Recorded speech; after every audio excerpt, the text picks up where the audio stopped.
Most people think revenge is loud, shouting, smashing, chaos. Mine was one click. A single file. And the moment my finger tapped that key, I erased a $450 million deal that the company had built for 8 exhausting years. They fired me at 9:12 a.m. By 9:17 a.m., they had no idea their future was already gone. And the funniest part? They thanked me on my way out. My last month at Centricor had been a slow-motion crash. They were restructuring, rebalancing talent, shifting budget, all the corporate nonsense executives say when what they really mean is, we're firing expensive veterans so we can hire cheaper rookies. After 14 years, I knew the system better than anyone. I built half the infrastructure that kept their contracts organized, executed, monitored, and validated. And the crown jewel was the Horizon deal, the $450 million government partnership they'd been bragging about for 2 years. Everyone treated it like the company's salvation. The CEO said he'd sell his soul just to protect that deal. I didn't realize until later that the only soul in danger was his company's. The termination meeting was a joke. The HR rep looked like she was about to cry. The new COO, a guy who'd been there 6 months and talked in motivational buzzwords, did the firing. "We're moving in a leaner direction," he said. He had a folder he never even opened. He didn't know what I did. He had no idea what System Integrity Officer meant. He probably thought it was a fancy title for IT. I sat there, quiet, letting him finish his speech about strategic realignment while wondering if he even understood what he'd just destroyed.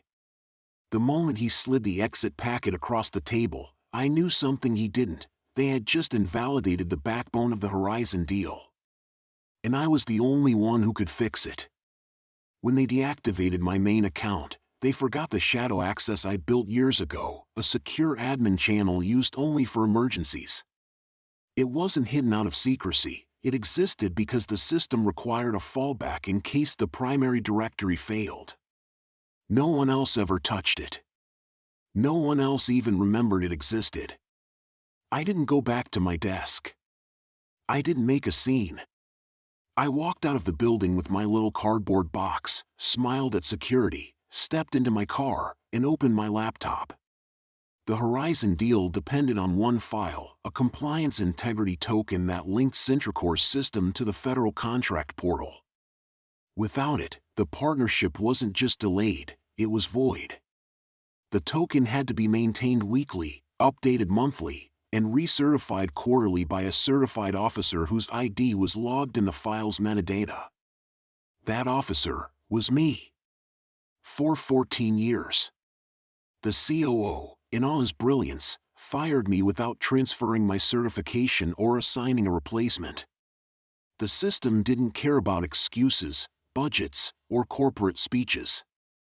It cared about rules. Hard-coded rules. I logged in. The familiar interface loaded.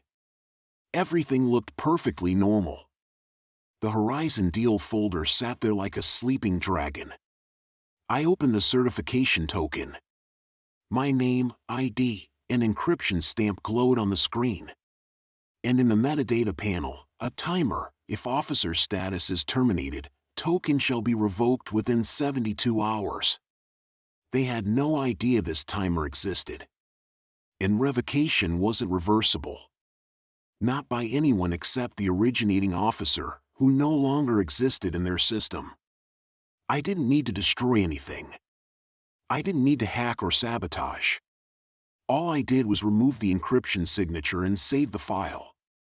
It was like pulling the pin from a grenade that no one realized was sitting at their feet. The system automatically updated the contract portal. Without an active officer, the Horizon deal became non-compliant. Without compliance, the federal system froze it. Without a valid token, it entered automatic termination review.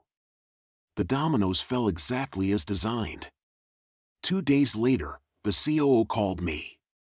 I let it ring twice for dramatic effect. His voice cracked like someone trying to hold a building together with their bare hands. "We're experiencing an unexpected systems issue," he said. "It appears the Horizon certification token is invalid, and your credentials are still tied to it. We need your assistance urgently." I could hear shouting in the background. Papers slamming. Someone yelling that the board was on a warpath. I kept my tone calm, polite, surgical. "I'm no longer employed with Centricore. I'm not authorized to access or modify your systems." Silence. "Then, we can compensate you, if necessary." I almost laughed. "You fired me to save money," I said. "Now you're losing $450 million over one file." He tried to pivot, bargaining, promising, begging. But the token had already been revoked. The federal agency had already flagged the contract. The review process had already begun. And the Horizon deal was already dead. When the news broke internally, half the employees knew immediately what had happened. You can't remove the only certified officer before the biggest compliance checkpoint of the decade and expect magic. The COO resigned 3 days later. The CEO stepped down a month after. The company lost its biggest client, its biggest project, and its biggest bragging right, all because they wanted to move in a leaner direction. I didn't ruin their future. They did that themselves. I just removed the one thing holding it together. One file. One click. I didn't destroy their $450 million deal. They destroyed it the moment they thought I was replaceable. In the weeks that followed, the meltdown inside Centricore became the industry's favorite rumor. I didn't need insider leaks. The story spilled out through vendors, partners, even LinkedIn posts from employees who suddenly weren't afraid to speak their minds. The Horizon deal had been their lifeline. They had leveraged it to secure loans, attract investors, and convince the board that the new leadership team knew what they were doing. Without it, the facade fell apart in real time. The board launched an investigation that started as a process review and quickly spiraled into a corporate feeding frenzy. Directors wanted to know how a single compliance credential had become so critical, and why no one on the executive team knew how the system worked. They dug up emails, meeting notes, access logs, and someone finally pulled up the documentation I had written over the years. It was all there, in plain English: the token, the certification process, the officer designation, the responsibilities, the transfer procedure. I didn't hide anything. They just never bothered to read it. When the COO realized this, he tried to play the victim. He claimed he wasn't briefed properly and that my team had failed to communicate the risk. But the board wasn't buying it. They saw the signatures. They saw the dates. They saw the training sessions he skipped in favor of strategic leadership offsites. Watching from the outside, I couldn't help but shake my head. The arrogance that got him into the job was the same arrogance tearing everything apart. The collapse wasn't instant. It was slow, like a leaking pipe that finally bursts after years of pressure. Investors backed away first. Then employees began jumping ship, leaving the company hollow and scrambling. Vendors started demanding upfront payments.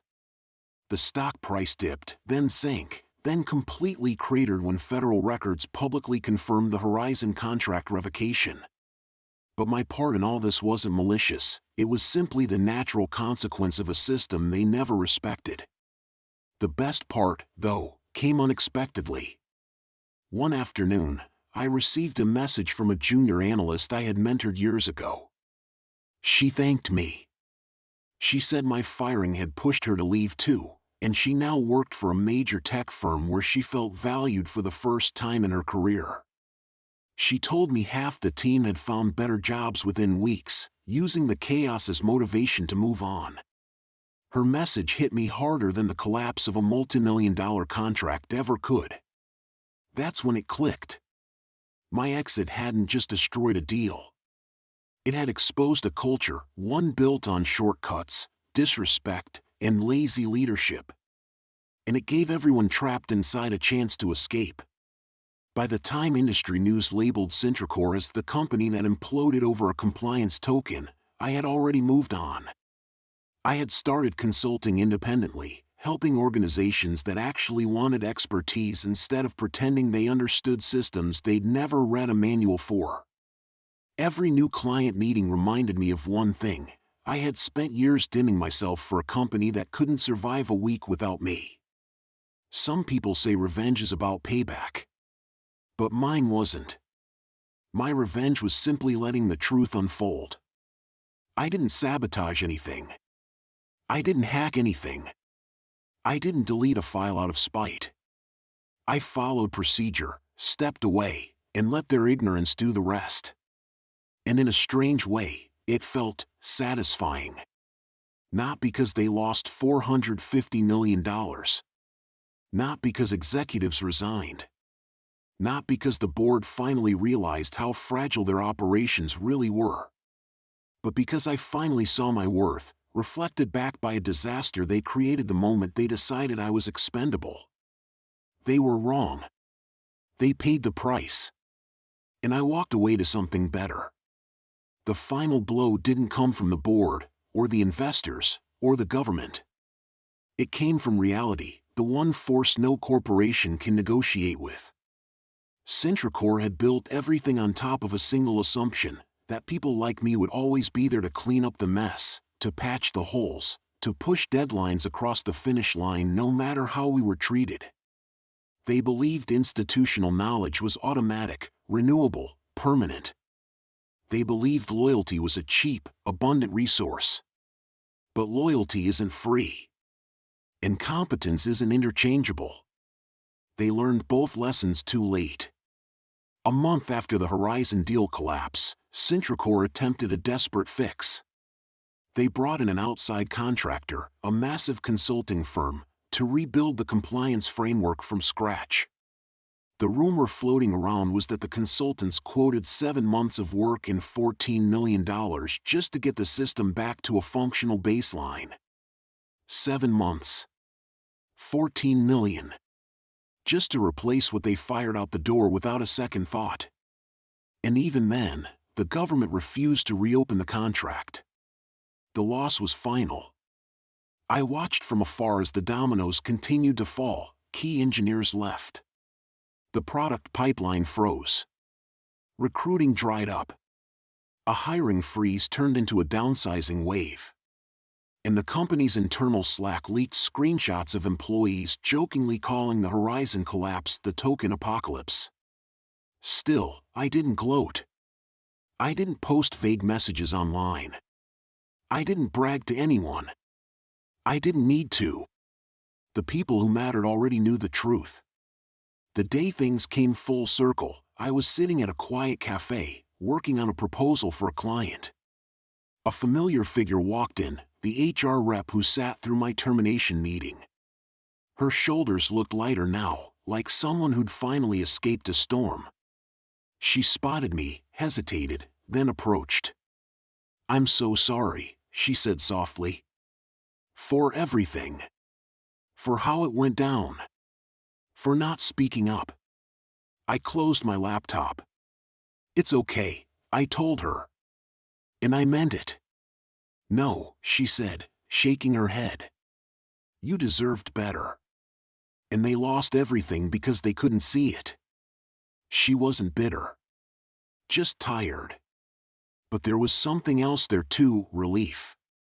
She told me she left the company 2 weeks after the Horizon collapse.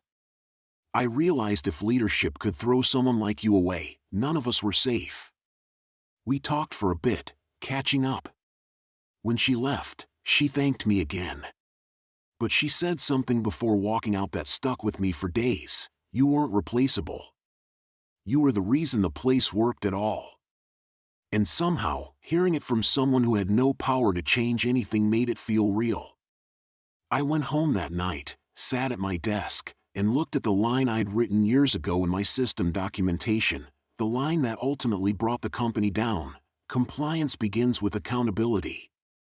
They had neither. So the system did exactly what it was built to do, it removed them. And just like that, the story stopped being about revenge. It became something cleaner, sharper, almost poetic. I didn't destroy Sintracore. I just walked away, and the company collapsed under the weight of its own neglect. Sometimes the greatest revenge isn't action at all. It's absence. By the third month after my firing, Sintracore was a ghost of the company I once knew. When headlines hit the business journals, Sintracore faces unrecoverable loss after contract collapse, former colleagues started reaching out, each message a mix of disbelief and dark humor. Some messaged me privately saying they wished they had left sooner, that they stayed because they believed the company's leaders would eventually recognize their worth. But once they saw what happened to me, someone they all counted on, they realized that waiting for respect from the wrong people is the slowest form of self-destruction. Still, even after everything, I didn't feel triumphant. If anything, I felt reflective. 14 years at a place leaves fingerprints on your life, routines, habits, relationships.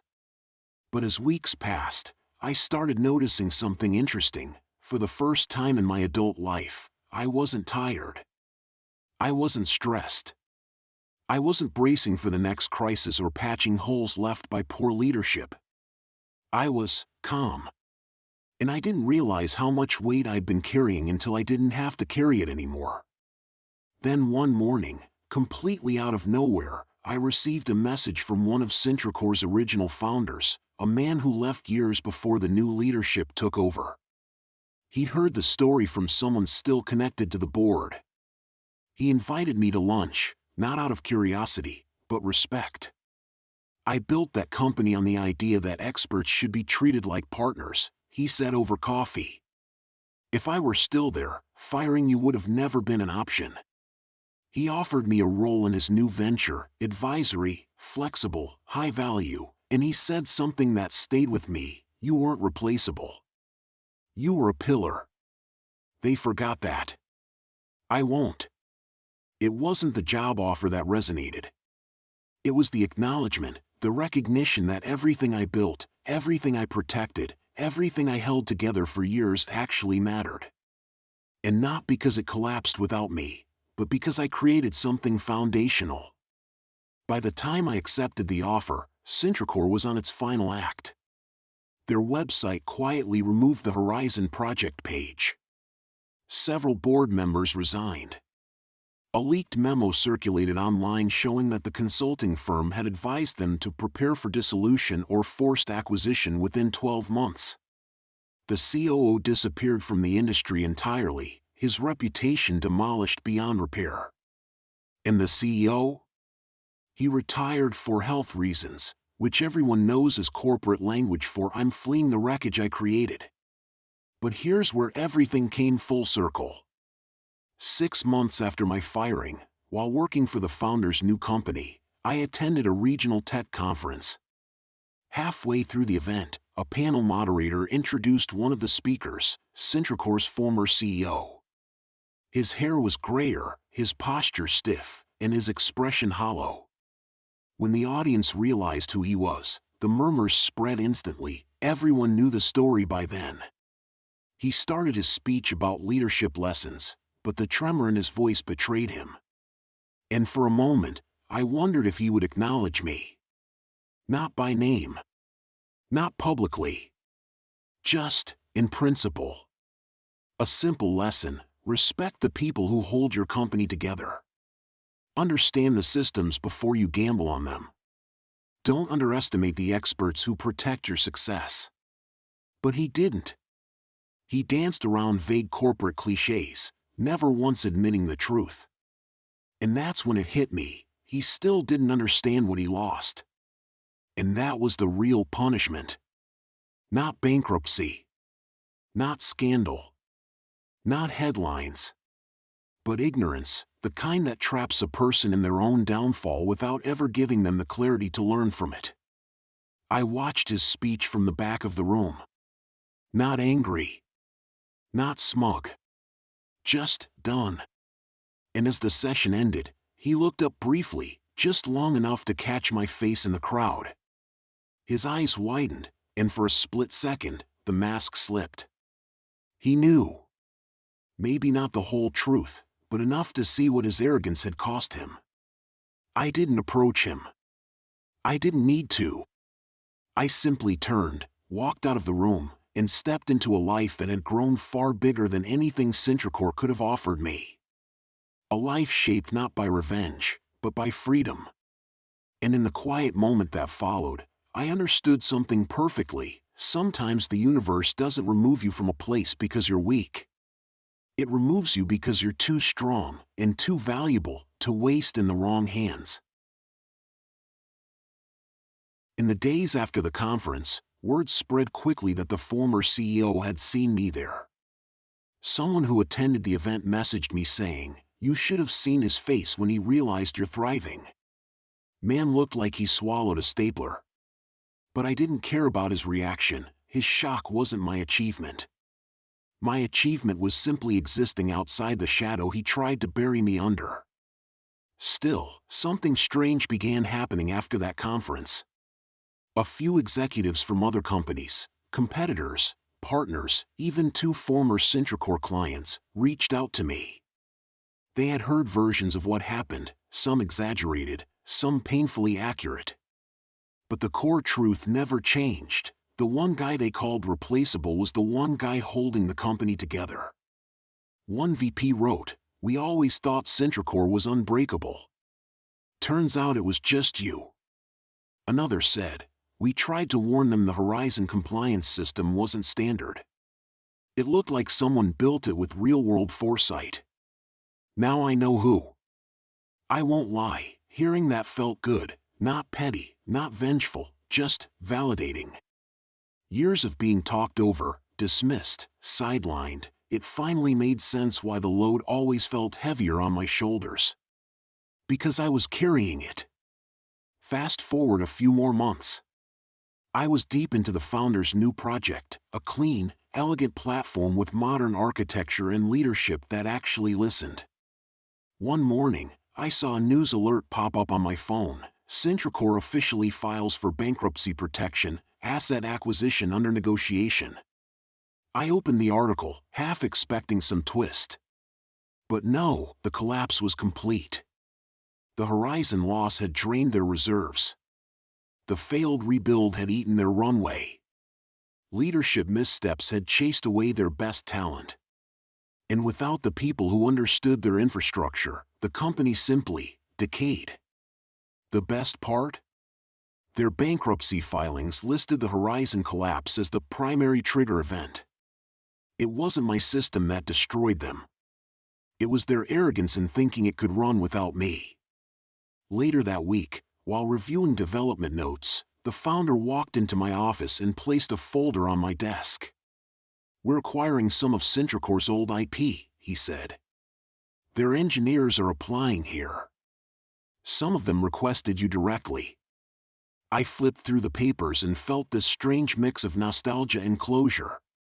The universe wasn't subtle with this one. It handed me back the pieces of the place that once pushed me out, but this time under leadership that knew their worth. And just when I thought the story had fully come full circle, something happened that sealed it forever. A former colleague, someone who stayed until the bitter end, sent me a picture of the old office. Empty. Lights off. Chairs stacked. Servers unplugged. A yellow sticky note still clinging to a whiteboard in the background. He wrote, "This place died the day they fired you. The rest was just paperwork." I stared at that picture for a long while. Not happy. Not sad. Just resolved. It made me realize that sometimes the end of something isn't a loss. Sometimes it's the universe pruning away what no longer deserves your brilliance. And Centricor never deserved mine. A week after I saw the photo of the empty Centricor office, I found myself driving past the old building. I hadn't planned to, my route just happened to take me through that part of town, but when I saw the familiar glass structure, something in me slowed down. The parking lot, once overflowing with cars and noise and deadlines, was now almost bare. 2 lonely vehicles sat near the entrance, probably property inspectors or liquidation staff cataloging what was left. I parked across the street, not close enough to be noticed, but close enough to see the place clearly. The big logo on the front wall, the one I'd walked under for 14 years, was faded now. Not removed, just neglected. Funny how a company's downfall can be summed up by a sign no one bothered to maintain. For a long moment, I just sat there, hands on the steering wheel, letting every memory wash over me. The late nights. The rushed sprints. The frantic compliance scrambles. The quiet victories. The small moments of camaraderie. And yes, the long list of slights, dismissals, and disrespect that ultimately pushed me out. It felt strange, seeing it lifeless. Like visiting an old battle site after the war has already ended. Then a man stepped out of the front door, someone I recognized instantly. The former COO. The same man who once told me in a meeting, "We don't need specialists. We need team players." The same man who praised the CEO's son while questioning my value. The same man who supported my firing. He looked smaller now. Not physically, but in presence. His shoulders were curved inward, his steps hesitant.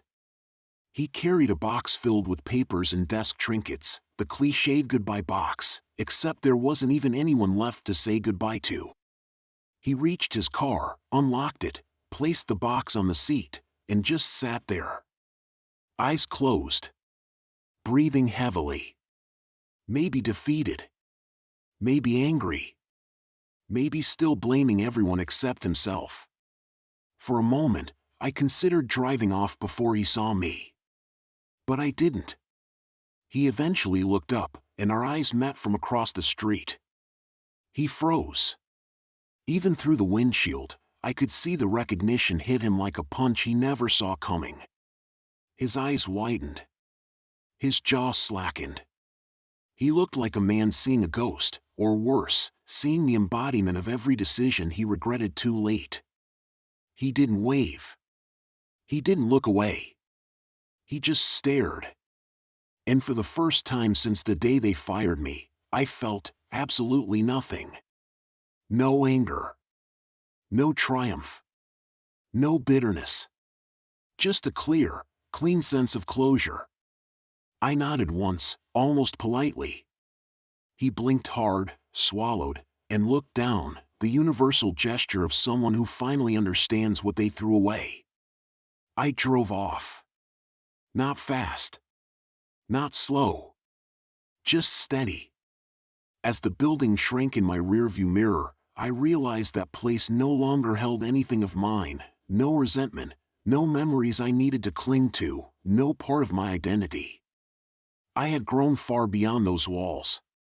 And maybe, in a poetic way, they had needed to lose everything to understand what they never valued. Some lessons are expensive.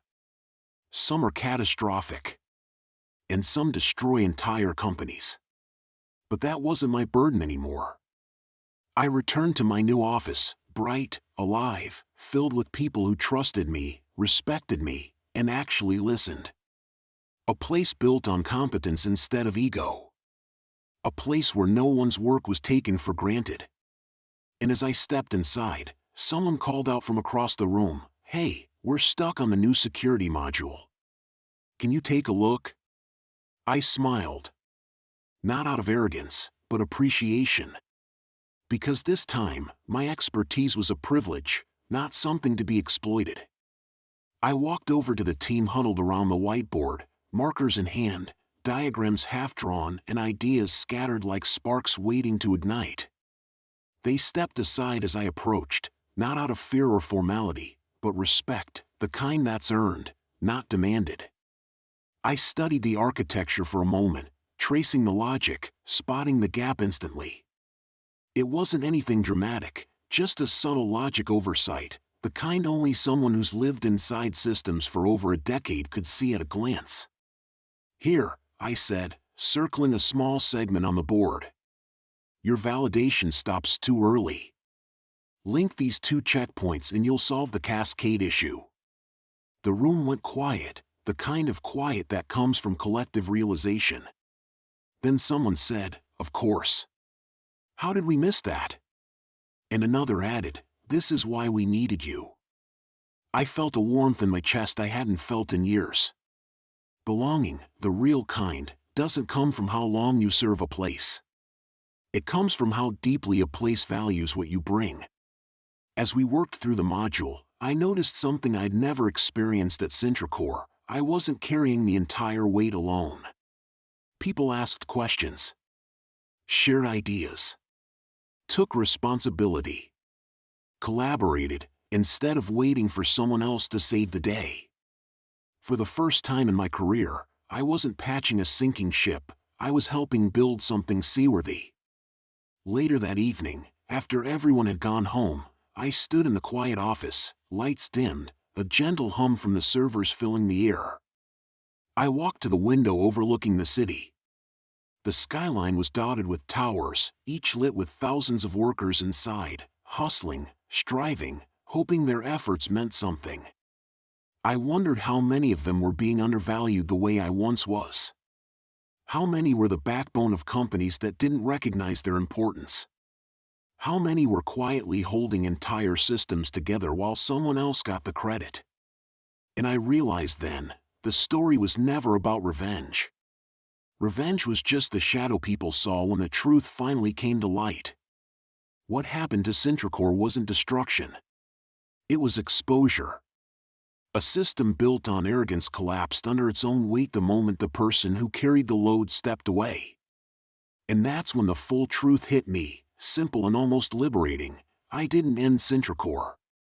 I saved myself. Everything that happened afterward was just gravity doing its job.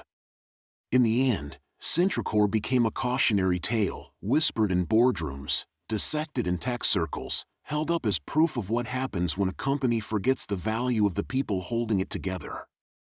They blamed the market, the timing, the complexity of the deal, everything except the truth.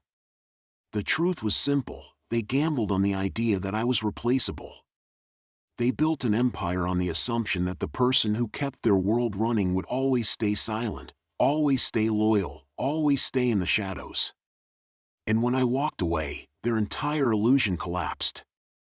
I didn't celebrate their fall, and I didn't mourn it either. I just stepped into a chapter where my skills were respected, my voice was heard, and my work wasn't treated like an afterthought. That was the real victory, not their loss, but my liberation. Sometimes the greatest revenge is not sabotage, not destruction, not fire or fury. Sometimes it's simply leaving the wrong place and giving your talent to the right one. And watching, from a distance, as the people who once called you disposable learn, far too late, that you were the one thing they couldn't afford to lose.